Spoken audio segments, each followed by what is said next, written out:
Magandang araw po, welcome po sa aking channel, Lobnay TV. Patalas sa 10. Meron po ba kayong mga properties na napapabayaan or non-performing assets? Plan nyo yung ibenta, pero wala kayong oras pagbenta nito. Kung ito'y pagkakatiwala nyo po sa amin, tawag lang po kayo sa aking numero, usap po tayo, gawan ko po ng video for free. Yes, libre po, wala po kayong babayaran. Tutulungan pa namin kayong mabenta ang inyong property. Kami na po bala sa marketing, sa boosting or paid ads, even sa tripping. Hindi na po kayo mapapagod sa pag-entertain ng mga buyers. Kami na po bala sa lahat. Tawag lang po kayo. Nandito po tayo ngayon sa Eagle Ridge General Trias, Cavite. Ito po'y tinaguri ang the largest golf facility in the Philippines.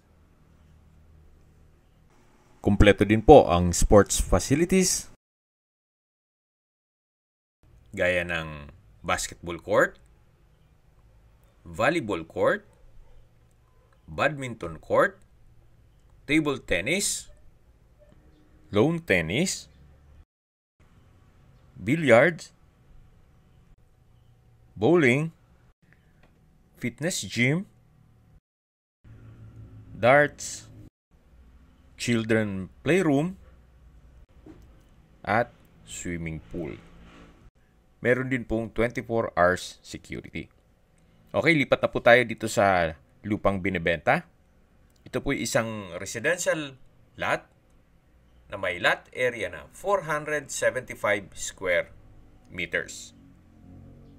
Ito po'y titulado, buhay po ang may-ari, kaya wala po kayong maging problema sa documentation o sa transfer ng title. Kung sakali pong 2-story house ang ipapatayo ninyo, meron po kayong fairway view. Mas visible po siya kung sakaling nasa mismong level ng 2-story house ako or sa 3-story house. Ito pong property ay along 2-way cemented road na malapad naman po ang daan. At may access na rin po dito ng tubig, kuryente at internet provider. Gawa ng may mga kabahayan na rin po dito. So ito po yung frontage ng lupang binibenta. Patag naman po ang lupa at regular cut. Kaya usable naman po. Wala pong masasayang. Anytime po pag na-acquire itong property, pwede na po kayong magpa-construct kaagad ng inyong dream house o bahay bakasyunan. Habang pinagmamasdan nyo po itong kapaligiran, pag-usapan natin ang distance, location, at travel time. Bali po dalawa ang entry at exit points nitong Eagle Ridge. Pwede po kayong dumaan sa Governor's Drive. Mula po dito sa property, 4.3 kilometers. Ang distance at ang travel time is 8 minutes. Kung sa Crisanto M. de los Reyes Avenue naman, ang distance is 2.1 kilometers at ang travel time is 4 minutes. So kung pupunta po kayong Tagaytay, sa Crisanto M. de los Reyes ang daan ninyo. May dalawang hospital po na malapit dito sa property.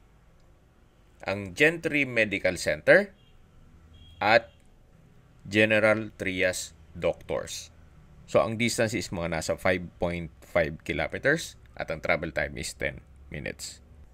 At malapit din po ito sa mga business establishments at shopping malls. Gaya ng DV Mart, Walter Mart, Genstar Plaza, Pure Gold, pati bangko, marami po, restaurants, fast food, even government offices, at iba pang business establishments. Ganun po kaganda ang lokasyon nitong property. Malapit din po ito sa Lyceum of the Philippines. Ang distance is 6.1 kilometers at ang travel time is 12 minutes. Mula naman po sa Calax, Governor's Drive Interchange, ang distance is 7.4 kilometers at ang travel time is 15 minutes. Ang Calax po ay connecting South Luzon Expressway, Skyway, all the way to North Luzon Expressway at ibang parte ng Metro Manila. Kaya mapapabilis na po ang biyahe mula Manila papuntang General Trias. At mula naman po sa Tagaytay, ang distance is 23 kilometers at ang travel time is 35 minutes. Kung manggagaling naman po sa Manila o sa airport, ang distance is 43 kilometers at ang travel time is 1 hour and 19 minutes. Okay, sa presyo na po tayo. Binebenta po ito ni owner sa halagang 8,500 pesos per square meter. Kung may mga katanungan po kayo, tawag lang po kayo sa aking numero. At sa mga kababayan naman natin nasa ibang bansa, meron po akong Telegram. Sa mga iPhone user naman, may iMessage. Meron din pong Imo, Skype, Viber at WhatsApp.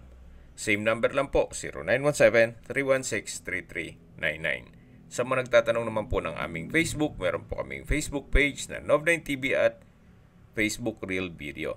Meron din pong TikTok at Instagram. May ibang YouTube channel po kami na The Nov9TV Channel, Nov9TV Listings, at Nov9TV On The Spot. Real talk, real fast. Sana po naibigyan nyo ang video presentation. Paki-like and subscribe na lang po sa aking channel para ma-update din po kayo sa aking future listings. Kung sakali po hanap nyo yung mas malaking sukat na lupa, meron din po kami ibang listings na pwede nyong pagpilian. Huwag po kayo makatubiling tumawag sa amin, then let us know your budget para malaman namin kung anong property pwede namin alok sa inyo. Sa lahat pong viewers, subscriber at nagtiwala po sa amin, salamat po sa suporta. Ingat po kayo lagi at yung pamilya. Maraming salamat po.